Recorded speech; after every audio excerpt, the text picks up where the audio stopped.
నమస్తే. తెలంగాణలో రెండు ఎన్నికల మీదే అందరి చూపు. ఒకటి జూబ్లీ హిల్స్ ఉప ఎన్నిక, రెండవది తెలంగాణ వ్యాప్తంగా లోకల్ బడి ఎన్నికలు. సో లోకల్ బడి ఎన్నికలు ఇప్పటికే అందరికీ తెలుసు, సుప్రీంకోర్టు దాకా పోయారు. ఆ రిజర్వేషన్కి సంబంధించిన అంశాన్ని ఖచ్చితంగా కొట్టివేయాలని చెప్పేసి ఇక హైకోర్టులో కూడా కేసు నడుస్తూ ఉంది. బట్ 8వ తారీఖున హైకోర్టు ఏం చెప్తుంది, దాన్ని బట్టే మరి లోకల్ బడి ఎన్నికలు ఉండేటువంటి అవకాశం కనబడుతున్నది. ఇక రేపో మాపో జూబ్లీ హిల్స్ ఉప ఎన్నికకు కూడా నోటిఫికేషన్ వచ్చేటువంటి ఛాన్స్ కనబడుతుంది.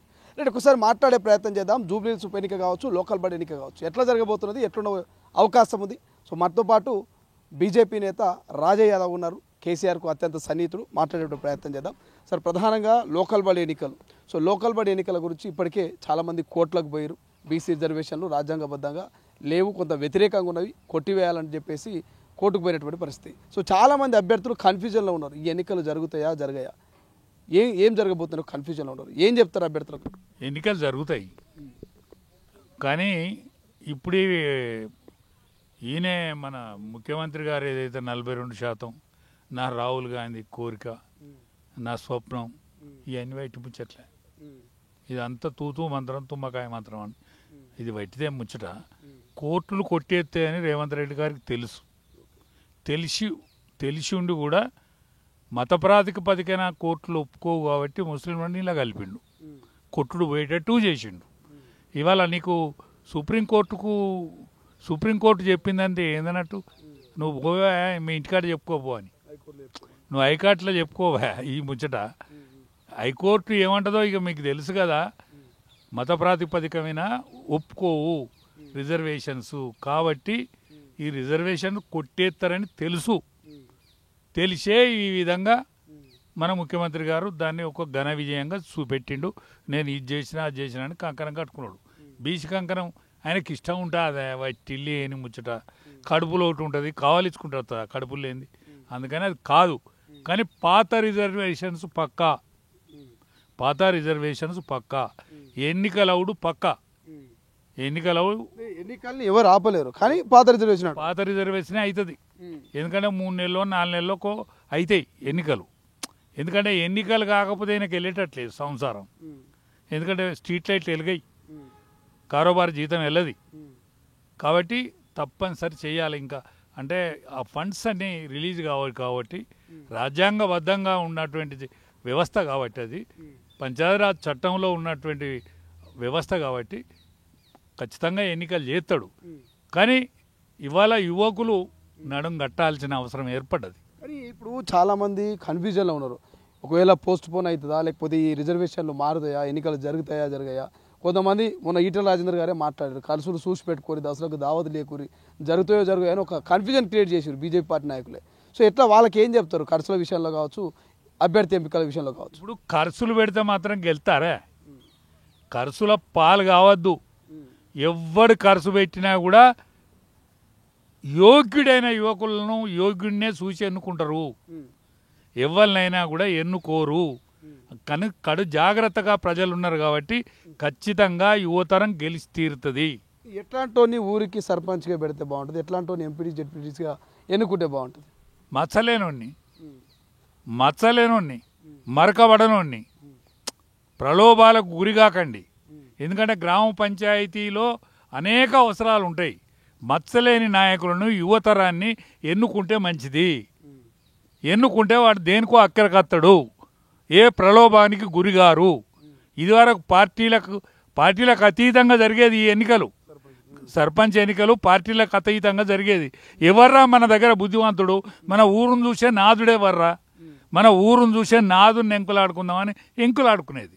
ఆ పద్ధతిలో మళ్ళీ వస్తే మంచిది అనేది నా అటువంటి అభిలాష. వస్తుందనే నేను ఆశిస్తాను, వస్తాయి కూడా. అట్లాంటి రోజులు రావాలి. ఈ కాలానికి నీతి నిజాయితీ ఉండి ఊరు కోసం సేవ చేస్తా అని ఒట్టి చేతులతో ప్రజలకు పోతే ఓటేసే అవకాశం ఉన్నదా? మద్యానికో లేకపోతే మాంసానికో లొంగేటువంటి ప్రజలు లేరంటారా? లొంగపరుచుకునేటువంటి నాయకులు లేరంటారా? మరి ఇదివరకు మద్యం, మత్తు ఇవన్నీ తాగి తిని పార్టీలను ఓడియలేదా? పార్టీలను ఓడించలే కదా. మా కేసీఆర్ను దుమ్ము దులుపలే. ఇప్పుడు దుమ్ము దులిపితే గంగ దాటి ఎక్కడ పడ్డాడు? ఆయనే పాముదల పడ్డాడు. అట్లనే రేపు పైసలు ఖర్చు పెట్టినోడిని, ఆటలు కోచినోడిని, ఆటలు కోస్తే తింటారు, మందు పోతే తాగుతారు.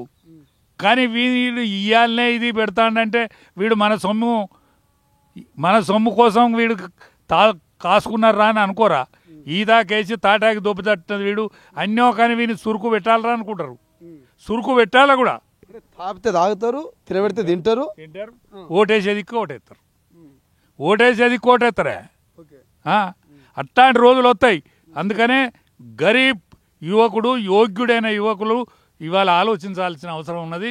గ్రామీణ ప్రాంతాలను మనం కాపాడుకోవాల్సిన అవసరం ఉన్నది. కాబట్టి గ్రామీణ ప్రాంతాలలో ఒక నిజమైన ప్రజాస్వామ్యయుతమైనటువంటి ఎన్నికలు కాబట్టి ప్రజలకు అక్కడికి వచ్చే మనిషిగా ఎన్నిక కావాలి, ఎన్నుకోవాలి కూడా. అది ఎలా చెప్తారు? జూబ్లీహిల్స్కి సంబంధించి ఇప్పటికే బీఆర్ఎస్ అభ్యర్థిని ప్రకటించింది, బీజేపీ నుంచి ఇంకా అభ్యర్థిని ప్రకటించలేదు. బట్ కాంగ్రెస్ కూడా ఒక క్లారిటీకి వచ్చింది, ఒక షార్ట్ లిస్ట్ చేసిందని చర్చ జరుగుతుంది. రేపు మాపో నోటిఫికేషన్ కూడా అంటుంది. ఏం చెప్తారు? ఎట్లా ఫైట్ ఉండే అవకాశం ఉంటుంది? బీసీ ఐడియాలజీ బ్రహ్మాండంగా ఒక వెలుగుతుంది. ఎవరు ఇచ్చినా బీసీకి వేయాలి.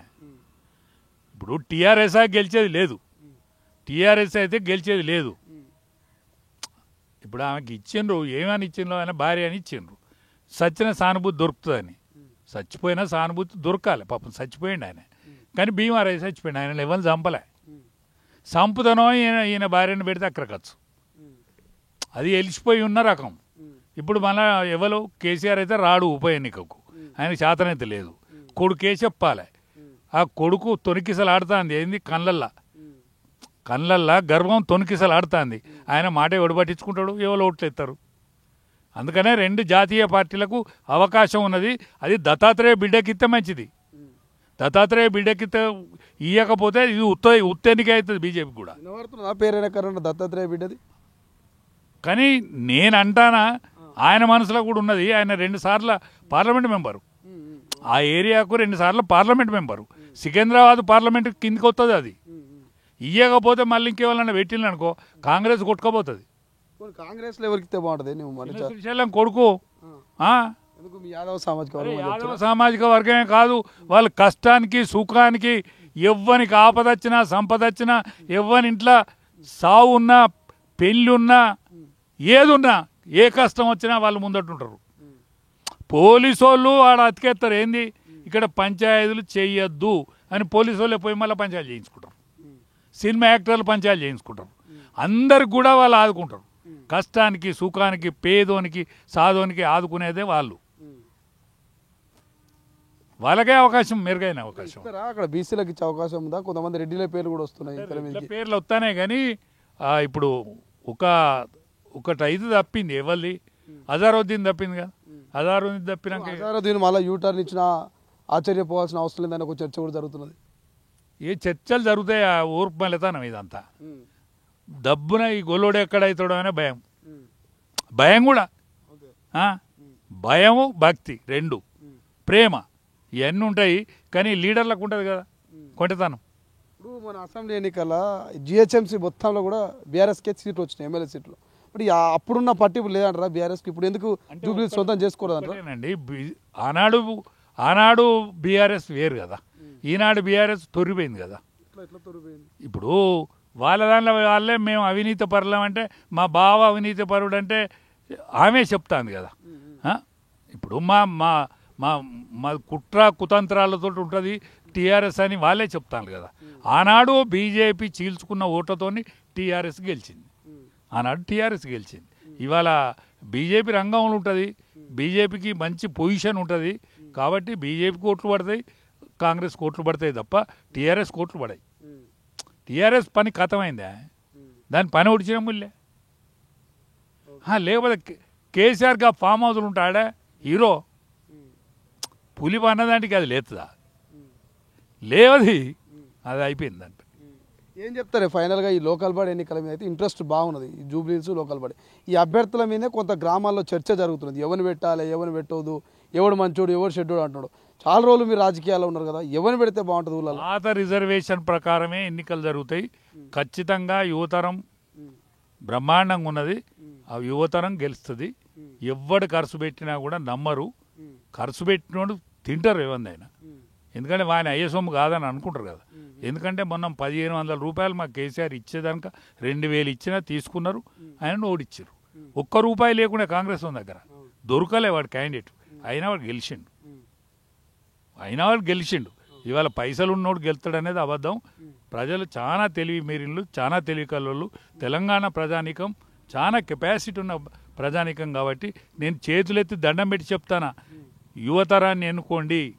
యువకులు భావి భారత పౌరులు కాబట్టి వాళ్ళకే పట్టం కట్టండి. Right, thank you so much. ఇది మొత్తం మీద జూబ్లీహిల్స్ ఉప ఎన్నిక కావచ్చు, లేకపోతే లోకల్ బాడీ ఎన్నికలు కావచ్చు, యువతరానికి అవకాశం ఇవ్వండి. యువతరానికి ఖచ్చితంగా అవకాశం ఇస్తే వాళ్ళే భవిష్యత్తును నిర్మిస్తారంటూ రాజా యాదవ్ చెప్తున్నటువంటి పరిస్థితి. చూద్దాం, ఏది ఏమైనా లోకల్ బాడీ ఎన్నికలు అయితే జరుగుతాయి. అది 23% రిజర్వేషన్, పాత రిజర్వేషన్ తోటే కంటిన్యూ అయ్యేటువంటి అవకాశం ఉందనే చర్చ చెప్తా ఉన్నారు. ఇక జూబ్లీహిల్స్ విషయానికి వస్తే బండారు దత్తాత్రేయ గారి కుమార్తె కనుక టికెట్ ఇస్తే ఇక్కడ గెలిచే అవకాశం ఉంది బీజేపీ అనే ఒక సలహా కూడా ఆయన ఇస్తున్నటువంటి పరిస్థితి. చూద్దాం, అభ్యర్థుల కసరత్తు అయితే జరుగుతున్నది. మరి ఎన్నికల నోటిఫికేషన్ కూడా రేపు మాపు వచ్చే ఛాన్స్ ఉన్నది. ఏం జరగబోతున్నది, ఉప ఎన్నికల్లో ఎవరిని మరి ఆ సీటు వరించబోతున్నదో చూడాల్సిన అవసరం ఉంది. కెమెరా పర్సన్ అజయ్తో శ్రీశైలం, తొలి వెలుగు, హైదరాబాద్. అసలైన తొలి వెలుగు. ఫాలో వాట్సాప్ @తొలి వెలుగు official.